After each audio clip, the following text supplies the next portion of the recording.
Awakening channel के सभी दर्शकों को हमारा स्नेह भरा Om Shanti. Call of time, समय की पुकार एक ऐसी महत्वपूर्ण सीरीज है जो हमें अपने कर्तव्य के प्रति जागरूक करती है। आज हम सभी ये अनुभव कर रहे हैं कि समय कितना तेज गति से परिवर्तन हो रहा है। हम सभी जानते हैं कि आज विश्व में अनेक समस्याएं हैं। आज लोगों को अपने व्यक्तिगत जीवन के लिए सोचने का टाइम नहीं है। अपने परिवार के लिए भी समय नहीं निकाल पाते हैं। तीसरा, खुद की हेल्थ के लिए भी समय नहीं निकाल पाते हैं। और चौथा, आध्यात्मिकता, मेडिटेशन, जिसकी जीवन में आवश्यकता है वो भी वह नहीं कर पाते हैं। बदलते समय अनुसार हमेशा हमें अलर्ट तो रहना ही पड़ता है और साथ साथ किसी भी चैलेंजेस, चुनौतियों के लिए तैयार भी रहना ही पड़ता है।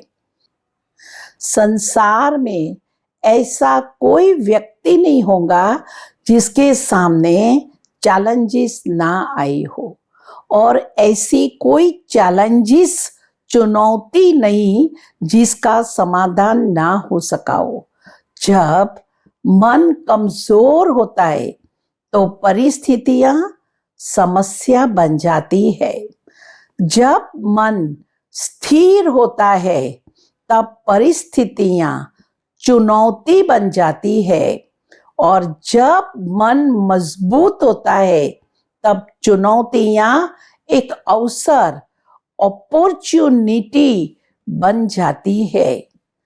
इनके सामने हमारे पास एक बहुत सुंदर एग्जाम्पल इस ईश्वरीय विश्वविद्यालय के जो स्थापक, फाउंडर पिताश्री ब्रह्मा बाबा थे, तो उन्होंने 1936 में जब महिलाएं पर्दे में थी और पुराने रीति रिवाजों के बंधन में सब पड़े थे, उस समय उन्होंने समाज में परिवर्तन का उनको संकल्प आया कि नारी सशक्तिकरण द्वारा हमें स्वर्णिम सृष्टि लानी है, राम राज्य की स्थापना करनी है, और स्व परिवर्तन से हमें विश्व परिवर्तन करना है। तो आप सोच सकते हो कि जब ईश्वरीय विश्वविद्यालय की स्थापना का कार्य हुआ तो कितनी बहुत ही चैलेंजेस आई, परंतु पिताश्री ने यही कहा कि सत्य की नाव हिलेगी, डोलेगी, परंतु कभी भी डूबेगी नहीं। उन्होंने एक बल, एक भरोसा रखा, और 1951 में बाद में पिताश्री को ये आवाज आई कि भारत द लाइट हाउस है, और उनका माउंट आबू जो एक आध्यात्मिक स्थान है, वहां सारे जो भी भाई बहने वहां थे, 300 लोग करीब करीब, सबका आना माउंट आबू में हुआ। हमारे दादी जानकी जी जो चीफ ऑफ ब्रह्म कुमारीज थे, जो अभी 2 साल पहले 104 साल की आयु में उन्होंने शरीर छोड़ा, तो वो हमें कहते थे, अपना अनुभव सुनाते थे कि हमने चैलेंजेस को चैलेंज कभी भी नहीं समझा, अपनी आत्मिक स्थिति के द्वारा, आत्मिक शक्तियों के द्वारा हमने चैलेंजेस का समाधान किया। और आज विश्व भर में जो समय की पुकार है, वो भारत का प्राचीन सहज राजयोग द्वारा विश्व परिवर्तन का ये कार्य की सेवाएं शुरू किया। आज विश्व में कोई भी कोना ऐसा नहीं है जहां राजयोग सेवा केंद्र ना हो। हजारों सेंटर्स खुल गए और इतना सुंदर रीति से समय की पुकार अनुसार ये परमात्मा कार्य जो है वो चल रहा है और भी बढ़ता जा रहा है। क्योंकि आज जो समय चल रहा है 21वीं सदी का, उसमें लोगों को स्ट्रेस और टेंशन बढ़ता जा रहा है। आज स्ट्रेस होने का मुख्य कारण जो है उसमें पहला है, आज कंपटीशन बहुत ही बढ़ गई है। दूसरा, आपस में मिसअंडरस्टैंडिंग बढ़ गई है। तीसरा कारण, नेगेटिविटी बहुत ही बढ़ गई है। तो हमें अपने मन को हमेशा सकारात्मक, पॉजिटिव रखना है। स्ट्रेस का जो चौथा कारण है वो है आसक्ति, डिमांडिंग नेचर। रशिया में एक टोल्स्टॉय करके बड़े फिलोसोफर हो गए। उन्होंने अपनी बुक में ये लिखा हुआ है कि एक जमींदार को एक जमीन का टुकड़ा लेना था, तो वो ट्राइबल एरिया वालों के पास गए और उन्होंने कहा मुझे जमीन का एक टुकड़ा चाहिए। उन्होंने कहा कि जमीन का टुकड़ा क्यों, हम बहुत जमीन देंगे। आप ऐसे करिए कि सूर्य उदय जैसे ही हो आप दौड़ना शुरू करो और सूर्यास्त के पहले आप वापस यही जगह पर पहुंच जाओ। जितना आप दौड़ेंगे और जितना जहां जहां आप जाएंगे वो जमीन आपकी हो जाएगी। रात को जमींदार को नींद ही नहीं आई। जैसे कब सुबह होवे, कब सूर्योदय होवे और मैं दौड़ना शुरू करूं। और सूर्योदय होते ही उसने दौड़ना शुरू कर दिया। कहाँ वो दूर जमीन का टुकड़ा देखता था तो वहां भी वो पहुंच जाता था। और सूर्य अस्त के पहले वो पहुंचा तो सही, पर इतना एग्जॉस्ट हो गया था कि वहां ही गिर गया और मर गया। तो ये एक एग्जाम्पल है। हमारी चीफ ऑफ ब्रह्म कुमारीज दादी प्रकाश मणि जी हमेशा हमें ये सिखाती थी कि संतुष्टता सर्व गुणों की खान है और प्रसन्नता उसकी पहचान है। हम मुंबई में एक हॉस्पिटल चलाते हैं, तो वहां जब मैं राउंड मारने जाती हूँ तो देखती हूँ कि कभी कभी पेशेंट कोमा में होता है। तो हम कहते हैं कि ये पेशेंट जिंदा तो है परंतु कोमा में पड़ा हुआ है। तो खुशी बिगर का जीवन कोमा में पड़ा हुआ मनुष्य जैसा है। हमारे दादी जी हृदय मोहिनी हमेशा कहती थी कि जीवन में हमको अंत का समय आ जाए परंतु खुशी को हमें मेंटेन करना है। स्ट्रेस का जो पांचवा कारण है वो है बॉडी कॉन्शियसनेस। आज विश्व में जितनी भी समस्याएं हैं, चाहे रंग भेद, चाहे जाति भेद, चाहे भाषा भेद, चाहे धर्म भेद, ये सारी समस्याएं आई कहां से? एक छोटी सी बात को हम भूल गए कि मैं कौन हूं, मेरा स्व धर्म क्या है। आज कोई शरीर छोड़ते हैं तो कोई एक रात भी किसी को रखने तैयार नहीं होंगे। तो मेरे अंदर से वो कौन सी चीज चली गई, वो है आत्मा। आज हम कहते हैं मेरा बंगला, मेरी गाड़ी, तो मैं कौन हूं? मैं और मेरा दो अलग चीज है। तो मैं जो हूं वो मैं आत्मा हूं, और मेरा स्वधर्म क्या है? मुझ आत्मा का जो स्वधर्म है वो है शांति। कहा जाता है कि first wars are born in the mind of man. पहले तो मानवी के मन के अंदर ही लड़ाई शुरू हो जाती है, और उनका कारण है 5 विकार: काम, क्रोध, लोभ, मोह और अहंकार, ईगो प्रॉब्लम। क्रोध एक अग्नि है, खुद भी जलता है और दूसरों को भी जलाता है। क्रोध, आज हम देखो, आज किसी को यदि गुस्सा आता है, वो कोई 24 घंटा तो नहीं कर सकता। 5 मिनट चिल्लाएगा, 10 मिनट चिल्लाएगा, बाद में तो वो शांति हो जाएगा।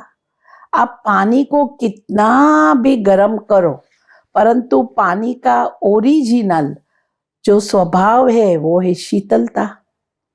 उसी तरह से आत्मा का भी जो ओरिजिनल स्वभाव है वो है मैं आत्मा शांत स्वरूप हूं।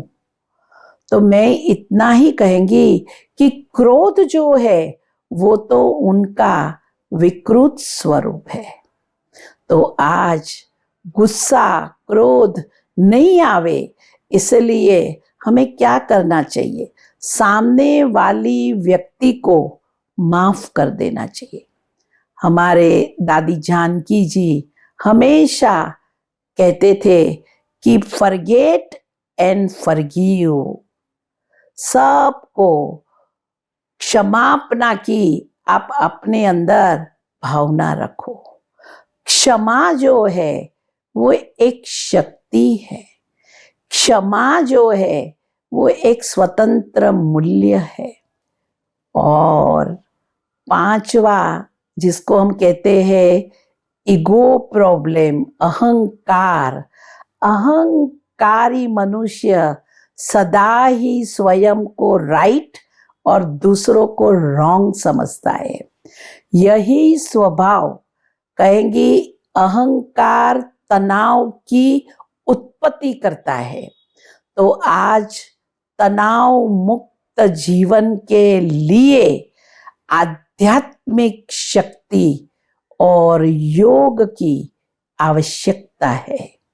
आज किसी भी कार्य के लिए आप करने जाएंगे तो आपको 3 पावर की जरूरत पड़ती है, जिसमें पहला है इलेक्ट्रिक पावर, दूसरा मेन पावर और तीसरा मनी पावर। आप इलेक्ट्रिक पावर बगैर कुछ काम नहीं कर सकते हैं, क्योंकि कोई भी काम शुरू करने में इलेक्ट्रिक पावर चाहिए। दूसरा मेन पावर, हमें लोग भी चाहिए। और तीसरा मनी पावर, खरीदारी सामान की करनी है, सबको पे देना है, तो मनी पावर भी चाहिए। परंतु जीवन को सुचारू रूप से चलाने के लिए ये 3 पावर तो है, परंतु मैं कहेंगी जीवन को सुचारू रूप से चलाने के लिए एक चौथे पावर की भी आवश्यकता है, और वो पावर है स्पिरिचुअल पावर, आध्यात्मिक शक्ति। इस आध्यात्मिक शक्ति से हमारी जो आंतरिक शक्ति है वो जागृत होती है। वो आंतरिक शक्ति हम किसको कहेंगे? पहला जो विस्तार को संकीर्ण करने की शक्ति है। आपने कितना भी फैलावा किया हो, पर समय पर हमें उसको संकीर्ण कर लेना है। कछुआ फैलाव भी करता है, समय पर समेट भी लेता है। दूसरी शक्ति है समेटने की शक्ति। हमेशा हमको एक निमित्त इंस्ट्रूमेंट समझना है।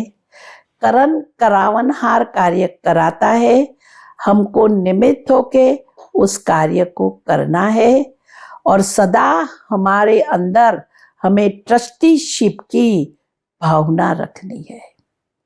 तीसरी शक्ति है वो है सहन करने की शक्ति, जिसकी आज जीवन में बहुत ही आवश्यकता है, नितर दो भाई भी अलग हो जाते हैं। चौथी शक्ति है जिसको हम कहेंगे समाने की शक्ति। तो सहन शक्ति के साथ साथ हमें समाने की शक्ति की भी आवश्यकता है। हर एक व्यक्ति के अंदर कोई न कोई योग्यता है, गुण है और विशेषताएं है। जिसके अंदर 99 अवगुण होंगे तो भी एक विशेषता को उनके अंदर जरूर होगी। तो हमें उनकी विशेषताओं को देख करके उनको सेवा में लगाना है।